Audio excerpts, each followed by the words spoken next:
Forex. Those 5 letters, placed in that order, have been frequently used to describe what is by far the world's largest financial market. The term Forex is actually an acronym formed from 2 words: foreign exchange. Now, in order to explain foreign exchange, I'm going to take you on a journey with a fictitious computer programmer named Joe. By the way, I'm not trying to stereotype here. Not all male programmers look like our new friend Joe here, but let's go with this. Imagine that Joe is a very talented programmer based in the United States who possesses unique skills sought by multiple companies around the world. Let's say that Joe was contacted in September of 2012 by a company based in Japan who wants to hire him for a 3-month work project. Over the next month, Joe and the Japanese company reach a deal on what he will be paid for successful completion of his 3-month project, and in late October, Joe boards a plane which crosses the Pacific Ocean and lands him in Tokyo. On the first day of November, soon after his arrival in Japan's biggest city, our programmer finds a currency exchange counter, much like the one you see pictured here. Joe hands the person at the counter a total of 5 $100 bills and asks that person to convert his U.S. currency to the local currency, which in this case is Japanese yen. In exchange for Joe's $500 US, or 5 Benjamins, he receives about 40,000 yen. Now, if you do the maths, you determine that Joe received a total of 80 yen for each of his US dollars. So, the exchange rate between Japan's currency and the US currency at that moment in time was 80 yen to the dollar. By swapping his dollars for yen at that time, Joe has effectively made a $500 investment in Japan's currency to the tune of 80 yen per dollar. Now, this is not Joe's first foreign exchange transaction. In fact, over the course of past trips to foreign countries and prior work projects for foreign firms, Joe has acquired a basic understanding of some of the major factors that can affect exchange rates over time. One of those factors is macroeconomics. Gross domestic product, or GDP, is an example of a macroeconomic indicator which measures the health of an entire economy. A significant change in the economic outlook for a particular country or region relative to other global economies can affect the value of that country or region's currency. Europe provided a good example of that in the first half of the year 2010. What started as speculation in late 2009 that Greece could default on its debts evolved eventually into concerns in the first half of 2010, concerns about the eventual breakup of the Eurozone.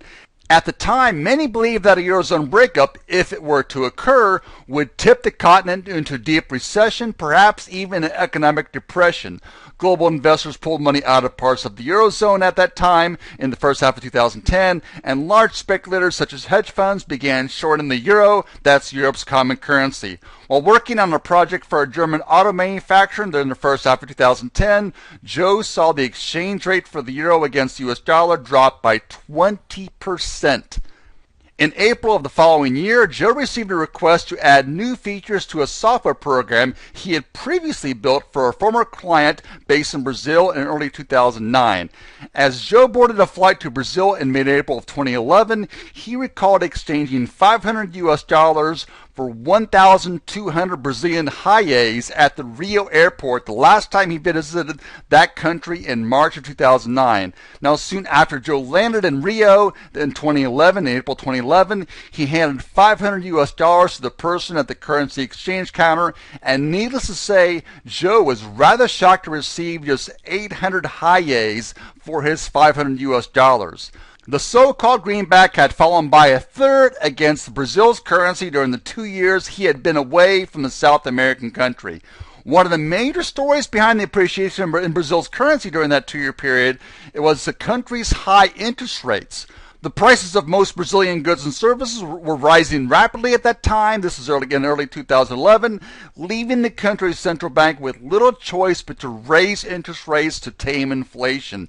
After deflating Brazil's policy rate by a consumer price inflation, the resulting real policy rate at that time was far higher in Brazil than those for other major industrialized countries.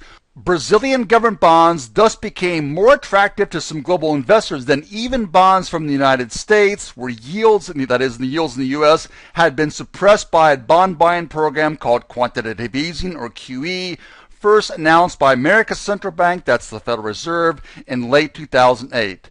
Back now to Joe. His 3-month visit to Tokyo does not end on a positive note. The memories of the euro's decline in 2010 and the US dollar's post-financial crisis decline against Brazil's currency came flooding back into his mind when he exchanged his remaining yen bills for US dollars at the end of his 3-month project in Japan. Now, you may recall that Joe exchanged 500 US dollars for 40,000 yen in early November of 2012 on his arrival in Japan. By coincidence, Joe happened to have 40,000 yen in his pocket when he arrived at the Tokyo airport for his flight back to his U.S. home. He handed those yen bills to the person at the currency exchange counter and received back not $500, but just $430. Joe could not believe his eyes. He was convinced that there had been some mistake. Joe later learned that during the 3 months he spent working on the project for the Japanese client, the country's political scene had changed dramatically. In November, Shinzo Abe, leader of Japan's Liberal Democratic Party at that time, stated publicly that he wanted to see the Bank of Japan pursue bolder policies to help create an environment of rising prices, which Japan had not seen for many, many years. In December, the Liberal Democratic Party easily won Japan's national election, and Abe became the country's prime minister.